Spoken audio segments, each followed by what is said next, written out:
So memory constraint is the next section that we will discuss. Memory constraints में आपकी उस particular application की storage requirements को हम discuss करेंगे. उस particular application की installation और storage के लिए आपके mobile phone की कम से कम कितनी memory आपको required है, that should be documented here under this section. वो जो memory है that should be considered as a primary memory and the secondary memory as well. Primary memory और secondary memory limits को हम इस section में document करेंगे. So the next section is the product function. Product function में वो तमाम features, वो तमाम requirements जिनको हमने under operation section mention किया था, उनकी ब्रीफ समरी को हम इस सेक्शन में डॉक्यूमेंट करेंगे. ठीक है जी. और ये जो ब्रीफ समरी है ये हम क्यों स्पेसिफाई करेंगे? Just for the sake of clarity, just to make things clear and understandable. The product functions should be organized in a way that makes the list of functions understandable to the acquirer or to anyone else reading the document for the first time. उस software system की functionality को समझने के लिए, understandable बनाने के लिए हम उसकी ब्रीफ समरी को डॉक्यूमेंट करेंगे इस सेक्शन में. क्यों हम उसकी समरी को डॉक्यूमेंट करेंगे? ताकि जो फर्स्ट टाइम रीडर है हमारे उस डॉक्यूमेंट का, वो उन रिक्वायरमेंट्स को अंडरस्टैंड कर सके. टेक्सचुअल और graphical methods can be used to show the different functions and their relationship. इसी सेक्शन में हम अपने रिक्वायरमेंट्स की तमाम मॉडल्स को भी डॉक्यूमेंट करेंगे. और बेसिकली ये जो टेक्सचुअल और ग्राफिकल एंड दीज टेक्सचुअल और graphical methods show different functions and their relationships. So ये जो ग्राफिकल मॉडल्स हैं ये डिफरेंट फंक्शंस को और उनके रिलेशनशिप को मॉडल करने के लिए यूज़ की जाती हैं.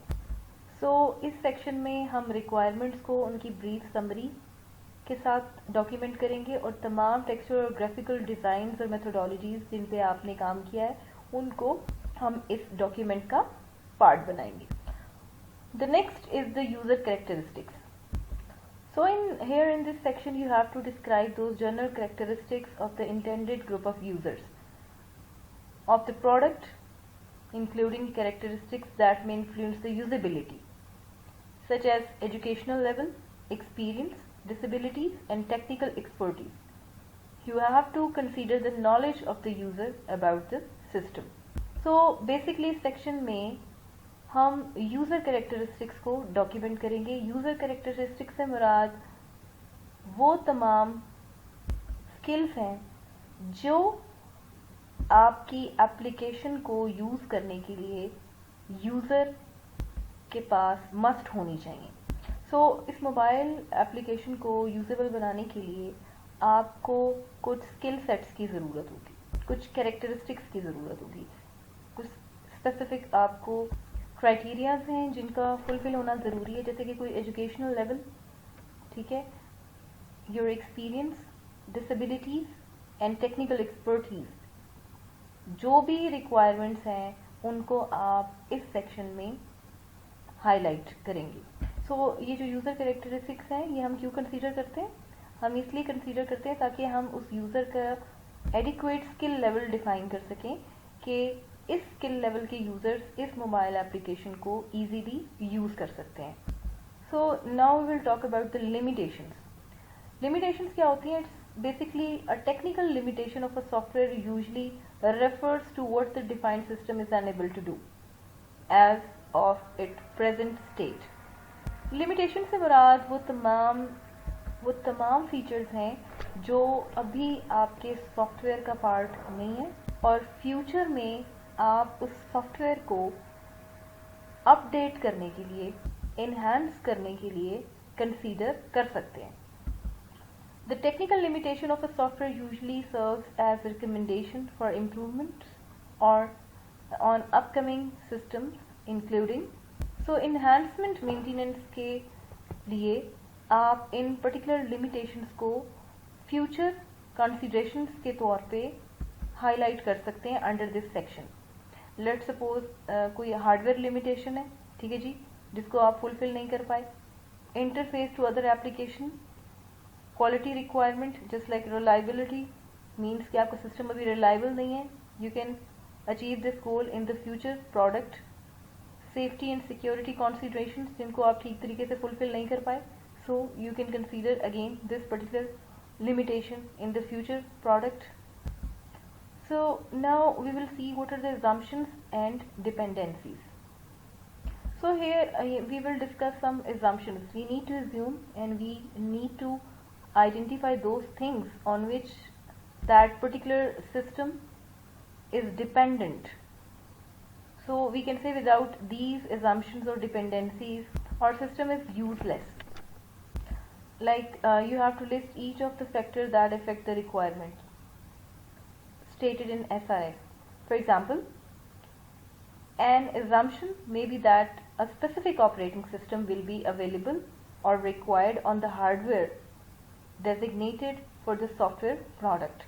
उस एप्लीकेशन को इंस्टॉल करने के लिए आपको किसी खास ऑपरेटिंग सिस्टम का इंस्टॉल करना ज़रूरी है. That is a dependency. Means कि अगर आप उस एप्लीकेशन को इंस्टॉल करना चाह रहे हो तो उस एप्लीकेशन को इंस्टॉल करने के लिए आपके पास कोई स्पेसिफिक ऑपरेटिंग सिस्टम होना ज़रूरी है जो स्पेसिफिक हार्डवेयर के लिए डिज़ाइन किया गया है. Now we will see what are the assumptions and dependencies. Under this section we will list down all the dependencies and assumptions that we will require in order to install that particular application on और systems.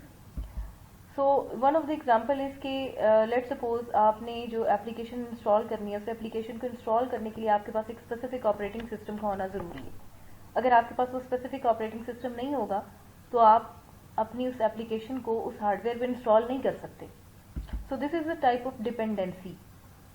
So you have to clearly mention all the assumptions and dependencies under this section for the software which you are going to develop. So अब हम बात करेंगे कुछ specific requirements का. Specify all the software requirements to a level of detail sufficient to enable designers to design a software system to satisfy those requirements. So under this section you have to give some detailed description of each requirement so that using that set of steps the designers should be able to design that particular system according to the set of requirements. अब अगर designer system को design करना चाह रहे हैं तो वो design किसकी बेसिस पे वो करेगा, वो डिज़ाइन उन रिक्वायरमेंट्स की बेसिस पे करेगा.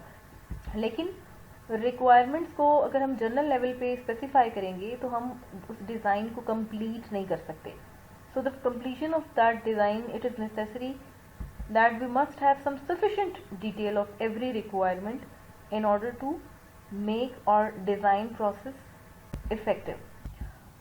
Specify all the software requirements to a level of detail sufficient to enable testers to test that software system satisfies those requirements. ना सिर्फ डिज़ाइन पर्पस के लिए रिक्वायरमेंट्स को डिटेल में स्पेसिफाई करना ज़रूरी है बल्कि टेस्टर्स को सॉफ्टवेयर की टेस्टिंग में उन डिटेल्ड डिस्क्रिप्शन के बारे में इंफॉर्मेशन का होना ज़रूरी है. सो यहाँ पे हम कह सकते हैं कि जो डिज़ाइन फेज़ है वो भी उस डिटेल डिस्क्रिप्शन पे डिपेंडेंट है. ठीक है जी. रिक्वायरमेंट्स को आप डिटेल में डिस्क्राइब करोगे तो आप एक अच्छा डिज़ाइन बना सकते हो. इसी तरह रिक्वायरमेंट्स को आप डिटेल लेवल पे डिस्क्राइब करोगे तो आपके जो टेस्टिंग एक्सपर्ट्स हैं वो ठीक तरह से टेस्टिंग परफॉर्म कर सकते हैं. सो कम से कम आप क्या कर सकते हैं, you have to describe every input into the software system, every output from the software system. आप किसी भी एक्शन को परफॉर्म करने के लिए आपकी इनपुट क्या होगी, ठीक है, और उस एक्शन की कंप्लीशन के बाद आपको क्या रिस्पॉन्स मिलेगा. That should be document according to each and every requirement. And all functions performed by the software system in response to an input और in support of an output. और वो तमाम सीक्वेंस ऑफ स्टेप्स और functions जो आपका software system उस input के response में जनरेट करेगा या उस आउटपुट की सपोर्ट में जनरेट करेगा वो आपने इस सेक्शन में डॉक्यूमेंट करनी है.